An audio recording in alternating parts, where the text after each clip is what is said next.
Hey everybody, Paul Mack here. Welcome to my first little fireside chat.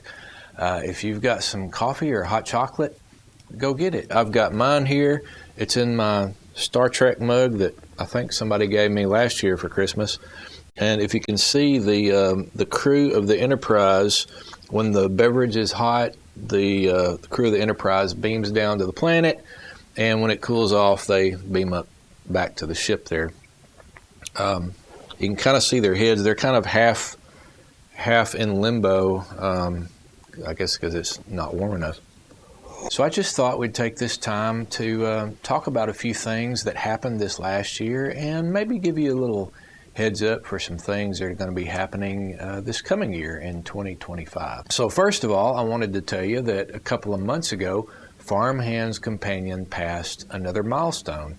We now have over 75,000 subscribers. Actually, now it's 76,000 something.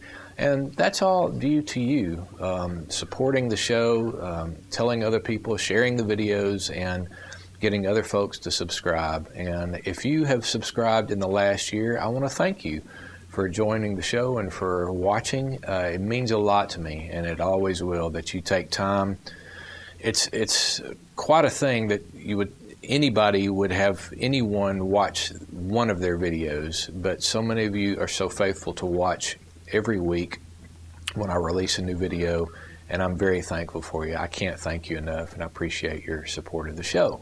Also, I wanted to thank many of you for coming out to Cattagap back in October, on the first Saturday of October.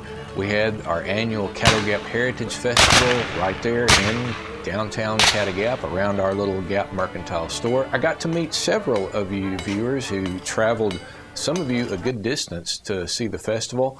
It was a joy and a pleasure meeting all of you. I hope that if you didn't get a chance to come or haven't been before, mark your calendar for this next year's festival. It's going to be the first Saturday in October, like always, and it's going to fall, I believe, on October the 4th.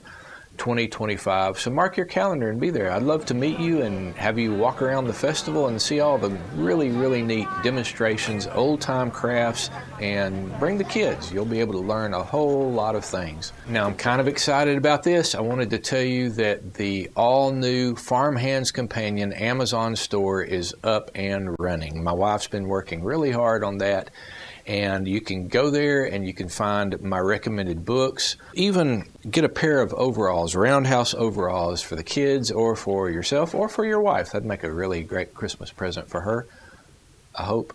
Anyway, roundhouse overalls, recommended books, and other items that I've put on there that I really, really like. And that's the Farmhands Companion Amazon store. And as always, I need to point out that I make a commission on any sales. But if you have enjoyed the Farmhands Companion show and have wanted for a long time to support the show, if you like what we're doing here and the things that I'm demonstrating, the things I'm teaching, and you want to support the show in a valid way, one way is to shop on our Amazon store. I hope to be able to put many more items up there in coming months and weeks. So keep checking back. That's the Farmhands Companion Amazon store. If you'll look below in the description of this video, you'll find a link there. And also, don't forget to go to the Farmhands Companion website. That's www.farmhandscompanion.com. Drill down to the general store page of the website. You'll be able to find other things that I have for sale. In fact, my own books, one of them, Common Trees for the Farm or Homestead, which is I really enjoyed putting together that book, and I feel like it's a valuable book. I wish I'd had that book when I was a young man starting out farming and cutting down trees and using them to build tool handles and so forth. Not only does it tell you what tree is good for making what out of, whether it's a fence post or a tool handle, it also has several pages of identification so that you can tell what tree is what, not only by the leaves, but if it's wintertime and the leaves are off the tree, I tried to take very detailed photos of the bark, of the trunk of that tree, so that you'll be able to tell what kind of tree that is, even if there's no leaves in wintertime. So not only is it a valuable tool for the farmer, it's also a tree identification book, good for homeschooling or for your kids who are learning about what tree is what. That's an important skill to know. So common trees for the farm or homestead and make a great Christmas gift. And also another good Christmas gift, if you or anyone in your family is contemplating building a pole barn, please consider buying my book called Building an Old-Fashioned Pole Barn. It shows you step by step how to build one, even if you're not a carpenter. In fact, I geared it toward people who are not carpenters, who can just follow simple instructions from putting the pole into the ground to finally putting the roof on. And really custom designing that barn, that pole barn, to be whatever you need it to be. Maybe you need to live in there. You could do that if you wanted to. Or maybe you just need a place to store feed or hay or to keep your animals out of the cold, freezing rain. Building an old-fashioned pole barn. So that also is on my website. If you drill down on the general store page, you can buy a copy of that for someone for Christmas. They'll love you for it. You know, I don't mention this very often, but we also have Farm Hands Companion t-shirts available in a multitude of colors and in all sizes for kids and adults. Just look, I think they're pretty much on any video, including this one. Just look down below the description somewhere, and you'll see Farm Hands Companion t-shirts available. That'll make a good Christmas gift. You know, you can wear them underneath your overalls. You may not be able to see, what it says, but, it's clothes. I wanted to tell you about some neat things coming up in 2025, too. For one thing, thanks to help from a generous friend, I was able to acquire a sawmill that I've already put together and will be sawing up some lumber, hopefully coming up in 2025. And I'm going to be, I think, filming quite a bit of that. I've got a new project in mind. It's kind of a surprise, so be watching for that, me using the new sawmill. As always, in 2025, we're going to be doing more Q&A shows. I hope you enjoy those. And if you have a question related to the farm, something that's puzzled you for quite a while, or a question about anything you've seen me do here on the Farm Hands Companion Show, feel free to drop me a line at paulmack@farmhandscompanion.com, or just leave the question in the comment section here below. And if it's a good question, and I think a lot of people will benefit from that, we'll cover it this next year in 2025 on the Farm Hands Companion Q&A show. I hope you enjoy those.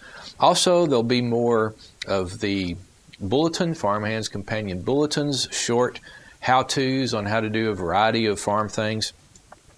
And as well, my favorite farm tool. There'll be plenty more of those. I have even more of my favorite farm tools in mind. Got plenty of them around, no shortage there. So I'm excited to be doing several more of those. I hope you enjoy those as well. And if I can, I'll try to continue to do the old-fashioned Farm Hands Companion show, kind of the silent movie that I started off with here on the channel. What's it been now? Like, this is 2024. I started doing this in about 2012. So I think that's about 12 years that the Farm Hands Companion show has been on YouTube. So we're going to keep going. But what's exciting is I've got a couple of new shows that I'd like to unleash on you this next year. One of them is called Farm Hands Companion Viewer Projects, and I've kind of told you a little bit about it this year. Many of you have sent in 1, 2, or 3 photographs of some projects that you've been working on at your house. And so I'm going to take some of those projects and feature them, some of those photos, and feature them on this show. And that'll give us a chance to talk about some of the things that you, the viewer, are building out there, and maybe some other ideas that your project will spur us to think about or spur other viewers to think about. So I'm excited about showing that show. If you have a project that you're in the middle of, or maybe you're starting a project, or maybe you're finishing it up, go take 2, 3 photos of your project and email them to me, paulmack@farmhandscompanion.com, along with permission to use the photos on the show, and maybe you'll see your project this coming year on the Farm Hands Companion Viewer Project show. And also, here's another show that I'm going to be kicking off, I hope, very, very soon. It'll be called, are you ready for this? What I Got at the Auction. And, you see these videos on YouTube where people unbox, they order something, they get it in the mail, and then they unbox it in front of a camera, and people seem to enjoy those shows. Well, this is not quite that. It's going to be me unboxing my box trailer. I try to go to a lot of auctions and buy stuff for our antique store, our Gap Mercantile in Cattagap, and also I end up buying all kinds of things for our flea market booth in our super secret local location here in Southwest Arkansas. You have to come to our store for me to tell you that, disclose that super secret flea market booth location. But anyway, I end up going to a lot of auctions and buying a lot of things. So I thought, when I get home and have a trailer full of stuff, maybe you'd like to see some of the treasures that I find at an auction. We'll see. We'll see if it's interesting. Hopefully it is. Sometimes I end up buying old tools. Try to buy a lot of those. Primitives, antiques, and things like that. You never know. Sometimes the things at the bottom of the box, which as I'm filming, I may not even know what's at the bottom of the box, so we'll all be surprised together. So we'll see what happens with that. So what I got at the auction, brand new show coming up in 2025 on the Farmhands Companion YouTube channel. With Christmas time and every year for the past 2 or 3 years, I've been writing and trying to do a little bit of filming and putting together a future Farmhands Companion Christmas special. The good news is I'm working on it. The bad news is I don't think it's going to happen this year. So hopefully maybe next year I can roll that out. Anyway, that's something to look forward to, I hope. One last thing I wanted to mention, and this is just about as bittersweet as you can get. Some of you may know that my father, John L., passed away a couple of months ago. It was actually the week right before our festival in Cattagap. He was 94 years old, and he passed away in his home, the home I grew up in, my brother and sister grew up in, and we're really going to miss him. He was the kindest, gentlest, sweetest, and one of the smartest men I've ever known in my life. And in a lot of ways, he was and always will be the inspiration to me for the Farmhands Companion channel. It's not many people know this, but I actually named the channel. It's kind of a play on words, farmhand. You know what that is. But when I was little growing up, I would watch my daddy build things, and he was a quiet man. I would ask him, "What are you doing? What are you doing? Why are you doing it that way?" He didn't say much. He would just very quietly just keep working. He was showing me. He was demonstrating what he was doing, and I'll never forget his big hands. They were, scarred and a lot of times bruised, and he would just keep on working with them and making whatever he was making. And he'll always be my hero and somebody that inspired me greatly to do a lot of the things that I'm doing.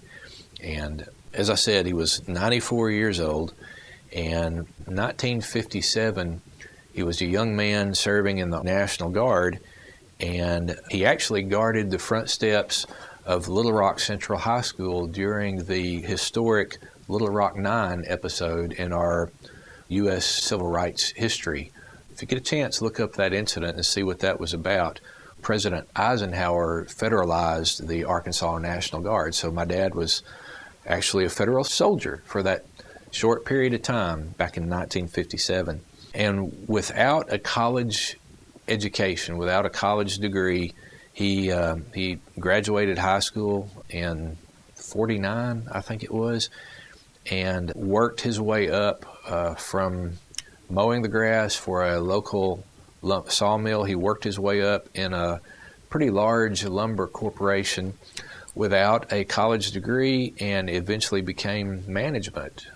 And that's what put me, my brother and sister through college and fed us all those years. He worked hard. He worked in the same place for 40 years and retired there. And after he retired, he studied locksmithing through a correspondence course and became a locksmith. He just had an engineer's mind, far more mechanical than me. I build with wood and sticks and things, and he was actually a very good welder, and taught himself drafting and drawing blueprints and so forth.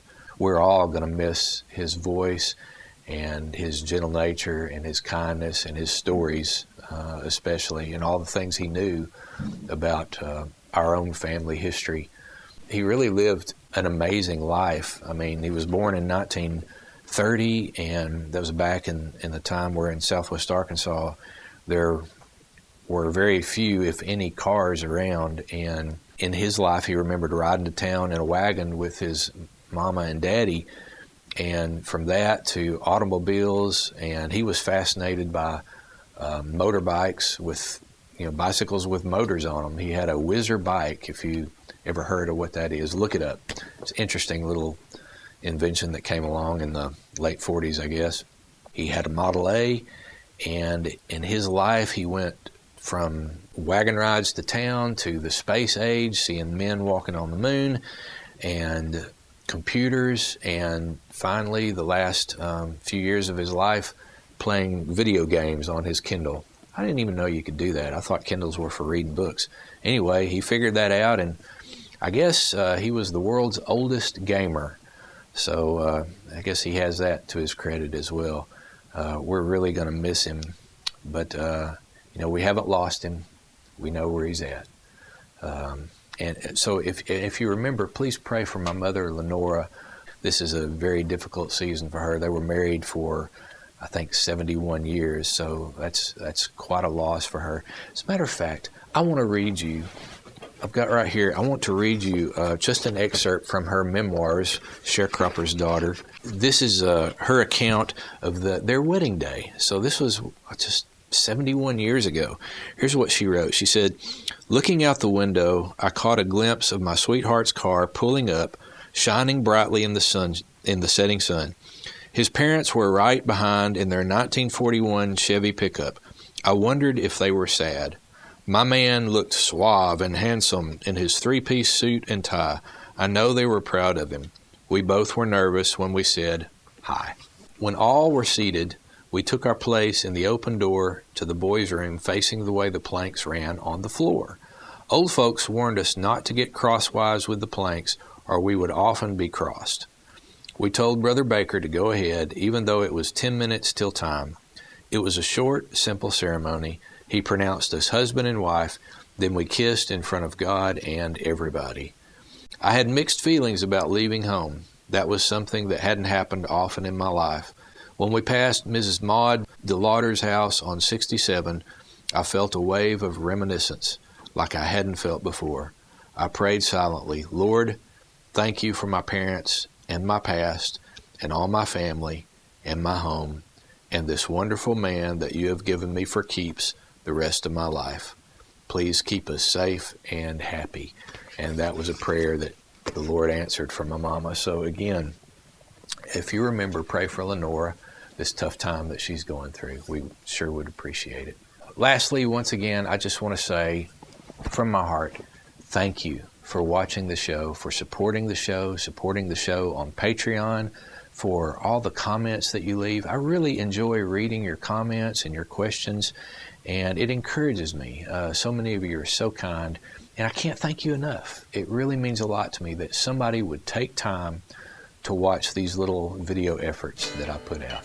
So with that in mind, I want to leave you with a verse or two from Isaiah chapter 9, starting in verse 6. "For unto us a child is born, unto us a son is given, and the government shall be upon his shoulder, and his name shall be called Wonderful, Counselor, the Mighty God, the Everlasting Father, the Prince of Peace. Of the increase of his government and peace there shall be no end." And my prayer for you this holiday season, this Christmas season, is that you have peace, the peace of the Lord Jesus Christ. Merry Christmas. Thank you for watching.